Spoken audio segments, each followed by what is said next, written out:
Hello everyone, my name is Olivia and welcome to a chatty catch-up video. This initially was going to be a week in my life vlog where I showed you different things that I got up to and I filmed updates along the way, but I ended up not filming any updates. So I wanted to film a chatty catch-up instead where I talk about what I've been watching, reading, and what I've recently acquired that I wanted to share with you here. So let's get right into it. Let's talk about what I've recently watched that I wanted to discuss a little bit further rather than just posting about it on my Instagram story. So one thing that I recently watched with a friend was Pearl in theaters. I've never seen Pearl before, and A24 brought it back to theaters in celebration of February and Valentine's Day, and they put out Pearl, The Lobster, The Lighthouse, and I think one other movie, and we both hadn't seen it previously, and I loved Pearl. I previously watched X and did not like it, and then I ended up a couple of years later watching Texas Chainsaw Massacre, and it made me realize that X is a complete ripoff of Texas Chainsaw Massacre, and it's done in a way that's not even subtle about it. It feels shot for shot very similar to Texas Chainsaw Massacre, and that made me dislike X even more than I initially did when I first saw the film.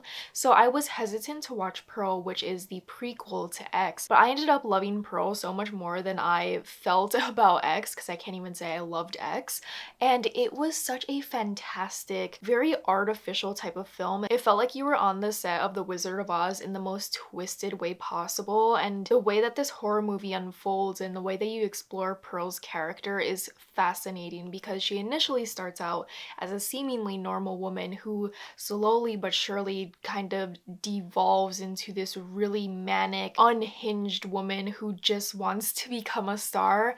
And there are so many iconic lines from this movie that became famous on TikTok, and there are so many moments that had me laughing out loud because Pearl is absolutely ridiculous, and I just really enjoyed the film. I loved every single character in it. I loved Pearl's like 10-minute uncut monologue. Maya Goth was just fantastic in this role, and I think she really brought this story to life in a way that is so deeply unique because it had this old Hollywood flair to it, and I'm really glad I took out the time to see Pearl because it was such a fun experience to see over the first time in theaters. I also got an A24 sticker when I went to the movie theater. I love going to the movie theater and getting a free poster or a sticker. It makes the movie theater experience so much more special in a way, because I love collecting movie memorabilia, especially A24 memorabilia, so I had a great time with Pearl. Definitely a movie for the unhinged girlies who love watching women commit crime in cinema. Then I finally finished Stanley Tucci's Searching for Italy, which is a show that I have brought up in a couple of videos now, where he goes to every single province in Italy to try the food of that province. Every single province has their own way of making meals. They have their own staple dishes that he gets to try, from Michelin star chefs to people who just live a very humble life and they are cooking in their kitchen. So you get to see the range in Italian cuisine and the range of the people in Italy, because everyone is so different. Everyone is rooted in their own Italian culture and history, and it varies so much by province, which I thought was really interesting. And it's not dissimilar to America. If you live in one state, it's a very different experience from living in another state. And I do think if you're a fan of Italy, if you want to learn more about Italian cuisine in general, and also Italian history, I would highly recommend this show because it's filmed in such a beautiful and soothing way that I just love diving into. It's something that really calmed me down at the end of the day, and I just love Stanley Tucci. Stanley Tucci is such a classy, classic looking man. He just feels so elegant in a way that I know I can never be because I'm truly such a frazzled person, and he has this very calm energy to him that really invites you into every show and movie that he's in. And I do think this is one of his best because you can tell how much he loves Italy because he is Italian, and just being able to see the different sites of Italy was fantastic. And the last thing that I recently watched with my friend for the second time was Little Women 2019. So I saw Little Women when it initially came out and I fell in love with the story, and I ended up reading Little Women for the first time, which is one of my most famous reading vlogs on my channel, so I'll be sure to link it down below if you want to watch it yourself. After reading the book and watching the movie, I never rewatched the movie again. I actually have the screenplay, so I read the screenplay over, and I never got to see Little Women again because I never felt the perfect timing to rewatch the movie. But I constantly spoke about the movie to my friends and how much it left an impact on me, how much it's a movie for the people who yearn. So recently I went to my best friend's house to sleep over, and we decided to watch Little Women for the first time for them and for the second time for me, and I think I fell in love with Little Women even more than I initially did in my mind when I first saw it in 2019. The movie is visually stunning and full of heart, and there's so much emotion in the film. The lighting is stunning and every costume is beautiful, and I just love the rendition that Greta Gerwig did for Little Women. I do think this is her best film that she's done so far, and I hyped it up in my mind where it was an untouchable film that I couldn't just simply rewatch. I had to make it a moment. But now that I finally did rewatch it and I fell in love with it so much more, I can picture it being a comfort movie that I just put on in the background and I look at the beautiful visuals and I pay attention to my favorite scenes, and it's a movie that I can see myself just turning back to more often than I did just in my mind. So I'm really happy I was able to finally rewatch Little Women because it made me appreciate it so much more than I initially did when I first saw it. Now let's get into the list of things that I recently acquired that I am really happy about. So first, let me show you a Christmas present that I got from my pen pal Leah, and it is a beautiful art piece for Pride and Prejudice, which is one of my favorite movies of all time. It's currently in my top 4 on Letterboxd, and I am so in love with this piece of art. This is my favorite scene in Pride and Prejudice besides the scene where they're dancing and everyone else disappears and it's just the two of them in the ballroom. Oh, that scene is so beautiful and just really captures the essence of falling in love with someone. And I need to find a frame for this art piece so I can add it to my movie wall collage, which is right across from me, which you can see over on my Instagram reels because I did kind of a little tour of all the different movie memorabilia that's currently on my wall in a collage. And this most definitely has to be added to that wall. Then Clever Fox, which is a planner company, gifted me 2 planners, and I picked out their traditional planner, which is a non-dated weekly planner, and I wanted to get a non-dated weekly planner because I don't use a planner every single week. Sometimes there's weeks where I don't have any plans and I feel like I'm wasting a planner if I'm not doing anything that week. So what I like about this one is that I can date each week and I can use it whenever I want, and it's not strictly a 2024 calendar, and I got it in a nice lavender color. What I really also liked was the habit tracker because I've always wanted a planner with a mini habit tracker so I can put reading, yoga, and other activities that I want to do on a weekly basis that I want to track. So I'm really happy with this planner. And then I got a medical planner from Clever Fox, which is in a nice peachy color. And I wanted to get a medical planner because I am a chronically ill person. I'm constantly seeing doctors, and what I really enjoy about this is the ability to have all my symptoms, all my information, all my doctor's information in one book, so I can simply bring this to different appointments. And I saw someone on Twitter say there's nothing more helpful for doctors than having either a planner or a binder full of all your different symptoms, full of all your information.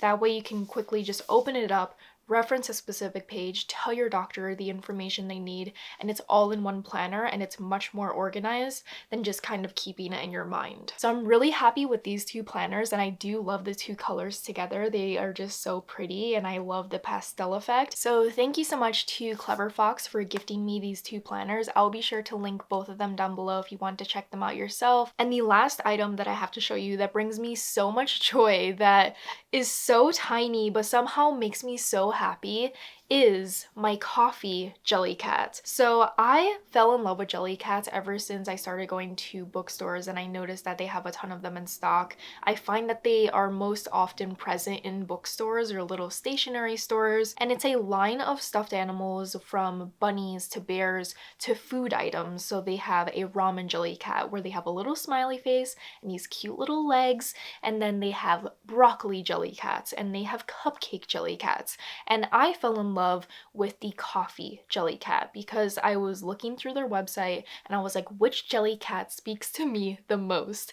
And I was telling one of my best friends, I'm like, it's so funny that I'm a 26-year-old woman, but the fact that this stuffed animal can bring me so much joy is hilarious to me. So the drama that happened was my best friend and I wanted to get a coffee Jellycat because we both love coffee, but the larger version, the one that's not the keychain version like this one, is sold out everywhere. So my dad got me the keychain Jellycat and I was able to take off the keychain, and now it's a little cafecito. It's a little kind of espresso shot, maybe a double espresso because it's a little bit bigger than an espresso cup. But it is so tiny, it is so cute, it brings me so much joy. And then a week after I got this from my dad as a gift, I went to the MoMA with my friend Ariel, and we were in the gift shop, and I was walking beside her and I went, and she was like, what's wrong? And I was like, they have the sold out Jellycat coffees. They had the bigger version, which I couldn't find anywhere. It was sold out everywhere. But apparently the MoMA has a ton of coffee Jellycats. And I looked at the coffee Jellycat, which is the bigger version again, and I was like, oh, actually, I think I prefer the smaller version because the smaller an item is, the cuter it is. That's just how science works. So the bigger coffee Jellycat was obviously very cute, but now that I have this in my possession, I don't need a bigger coffee Jellycat. I'm happy with this one. It's cheaper and it is the perfect size for my bookshelf without being too big, and it's so stinking cute. So now I have this on my bookshelf and it makes me so happy, and that is the Jellycat drama that has been unfolding in my life for weeks upon weeks. I have been on the hunt for a coffee Jellycat and I finally have the mini version of it, and it makes me genuinely so happy. So let's move on to the last portion of this video, which are my recent reads. And this is not a Books and Brews video. This is kind of like a really short and snappy type of reading update. I read Funny Story by Emily Henry, and guys, if you are a Happy Place fan, you're going to love Funny Story. Funny Story was such a delight of a read. Miles, the love interest, the sweetest love interest I've ever read about. He's just such a kind person. He's so thoughtful. He's so happy, and I fell in love with him. And while I didn't love Funny Story as much as I loved Happy Place, which I gave 5 out of 5 stars to, and I think it's my favorite Emily Henry book that I've ever read so far. It's my second favorite Emily Henry book, and I just cannot stop thinking about it. The dynamic of the romance and the really quirky situation that these characters get into in Funny Story is so cute. It's humorous, it's heartfelt. That's all I can say. I don't want to give away too much. I don't want to dive deeper into my thoughts about it. I just wanted to say I read Funny Story and I really enjoyed it. Now let's get into 2 books that I read physically off of my TBR. One is Once Upon a Broken Heart by Stephanie Garber. I think I mentioned this in a previous vlog of mine, which I will link down below if you want to watch that as well. I started it in the vlog and then I felt like I was really slogging through it, so I decided to pick it up on audiobook. And I didn't really give you an update beyond that because I was waiting for the audiobook to come off hold from my library. But then it finally got off hold from my library and I finished the book via that form of media. And then I read the sequel. Okay, here we go. I gave this 4 stars. I thought it was entertaining, I thought it was lyrical, I thought it was magical in a way that made me excited to get into fantasy via audiobooks, because I find that I understand the world better when I'm listening to a fantasy book than when I'm reading it. But then I read the sequel via audiobook and I gave it 2 stars. I don't think I'm continuing on with the trilogy because it is so frustrating to me, and let me read you the review of the second book in this trilogy. This is my review. Evangeline trusts Jax. He disappears on a quest, then she gets cursed or attacked. She assumes Jax is behind it. She distrusts him. She gets attacked again. Jax comes out of literally nowhere to save her and provides her with some random world building that he could have told her about from the beginning. She trusts him again, rinse, repeat about 6 times. That's literally the entire plot of this series. recycled over and over and over again. I've never really read a protagonist who's so gullible and naive and is continually mind blown by everything around her in the way that she just does not learn lessons, and she just continues to trust the wrong people, and she continues to go through this really annoying cycle with Jax where I'm like, I'm not even rooting for you guys to be together. You guys genuinely annoy me. So while this book started out so strong, when I read the sequel, I was like, I don't even need to read the finale because I don't care about it. I don't care about Evangeline. I don't care about Jax. I don't care about their journey. So while I'm happy that I read this book and it introduced me to fantasy audiobooks, and I do enjoy fantasy audiobooks, I'm not continuing on with this trilogy because I don't really see the appeal of it. So with that book aside, I wanted to talk about the last book for this video, and it is Vincent and Teo. And I listened to the audiobook while reading this book, so that's how I know that his name is pronounced Teo and not Theo. So Vincent and Teo is a book that I initially saw in the Met when I went to go see Vincent van Gogh's Cypresses, which was an exhibit that happened last year in the summer in New York City. And I saw this cover and I thought it was beautiful and I wanted to get a copy for myself, so I eventually did, and that's because I previously read The Letters of Vincent van Gogh, which is a nonfiction about Vincent's letters that he wrote to his brother Teo, who helped spur his career. He paid for Vincent's rent, for his food, for his clothes, for his art supplies. Without Teo, there is no Vincent van Gogh. And this nonfiction delves into the brothers' relationship in a way that's a lyrical nonfiction. So it is a nonfiction book and it's telling you facts, but the way that Deborah writes this novel feels like a fictional novel. The way that she writes is beautiful, and it brings their story to life in a way that is very accessible if you want to learn more about Vincent and Teo and you don't necessarily want to read Vincent van Gogh's letters because there are a lot of letters. And when I finished this book, I sobbed. The reason that it made me cry were two reasons. Towards the end of the book, you learn more about Teo's wife Yo, who really championed Vincent van Gogh. She is the reason why Vincent van Gogh became famous after he passed away, because 1 year after Vincent van Gogh passed away, Teo passed away. They're a very tragic family in that sense, where a lot of the siblings died very young in their 30s. And after Yo lost these two very important men in her life, she saw the value in Vincent van Gogh's work and she championed his work in a way that brought his art to the eyes of millions. And without Yo and without Teo, we wouldn't have Vincent van Gogh. We wouldn't know about him. He would have just been a young artist who died tragically at a very young age, and we wouldn't have known about his art. We wouldn't have Starry Night in the MoMA. We wouldn't have Vincent van Gogh's Cypresses as an exhibit in the Met. And I was touched by how much Yo championed Vincent van Gogh after he passed away in a way that reminded me of Eliza Hamilton after Alexander Hamilton passed away, because without Eliza Hamilton, we wouldn't know about the work and the passion that Alexander Hamilton had. And without these two very important wives in history, we wouldn't know about these two very important men in history. And there was actually a line in the author's note that made me sob, and that was the reason why I love this book so much. And the author was talking about Vincent van Gogh's life and how not only Vincent's life was a piece of art, but Teo's life was a piece of art as well. And the last line in her author's note says, "Vincent's life was not finished when it ended either, but it was a work of art. So was Teo's, and their relationship was a masterpiece." Oh my god, I love Vincent van Gogh so much. Vincent van Gogh, who lived in the 1800s, would have never realized that someone in 2024 would be reading books about his life and his relationship with his brother and would be crying in their bedroom about how much they love his life, his art, what he stood for, his relationships.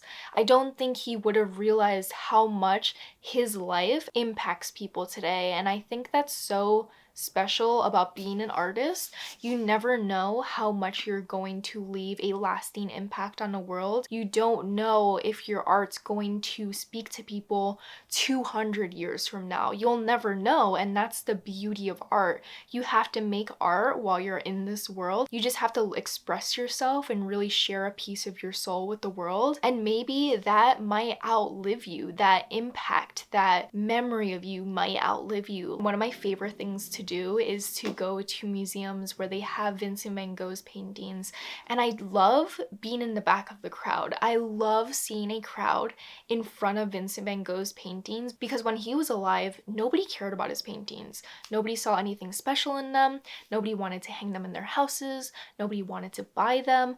But now we go to the Met, we go to the MoMA, people go to Amsterdam and they go to his museum and they crowd around his paintings and they take pictures of his paintings and they take pictures in front of his paintings. And one of my favorite things to do is to stand in the back of the crowd and really take in how many people love his work. And I think to myself, Vincent van Gogh would be so happy to know how much people love his work and how much people love his art.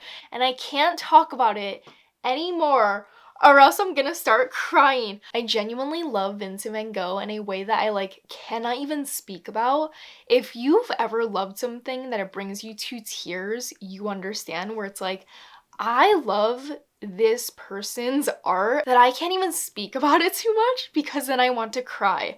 That's how much I love Vincent van Gogh. So if you have any recommendations for other Vincent van Gogh books or Vincent van Gogh documentaries or movies, I would love to have those recommendations down below. So that has been a very chatty catch-up video. Let me know if you enjoy these types of videos where it's really laid back and I just talk about a couple of things that I've been watching or reading or things that I've acquired recently. Let me know if there are any other topics that you would like me to hit in the future. And if you have not followed me over on Instagram, be sure to do so because I post every single day on my Instagram stories and you will get updates and content over there that you won't see over here. And if you have stayed this far in the video, leave a sunflower emoji for Vincent van Gogh so we can see who stays for the longest in all my videos.